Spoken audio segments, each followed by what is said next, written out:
দর্শক, এই মুহূর্তে আমি ট্রেনে করে যাচ্ছি যমুনা রেল সেতুর উপর দিয়ে। এই রেল সেতুটি মাস ২ হলো উদ্বোধন হয়েছে। মূলত আগে ট্রেনটি যাতায়াত করত, দূরে দেখা যাচ্ছে, আপনারা দেখছেন যে যমুনা যে সড়ক সেতুটি রয়েছে তার উপর দিয়ে যাওয়া আসা করত।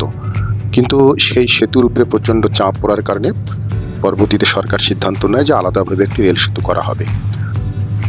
এখন রেল সেতুটি হয়ে গেছে। আমরা এখন দুটো সেতু রয়েছে যমুনার উপরে, একটি সড়ক সেতু, একটি রেল সেতু। এই মুহূর্তে আমি রেল সেতুটি অতিক্রম করছি।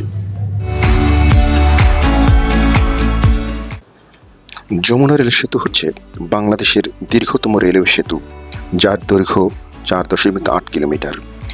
এই সেতুটি সিরাজগঞ্জ এবং টাঙ্গাইল এই দুটি জেলাকে সংযুক্ত করেছে। এই সেতুর ৮৫ ভাগ টাঙ্গাইল জেলায় এবং বাকি অংশ সিরাজগঞ্জে পড়েছে। আগে সড়ক সেতু দিয়ে এই নদী পার হতে সময় লাগত ২০ থেকে ২৫ মিনিট।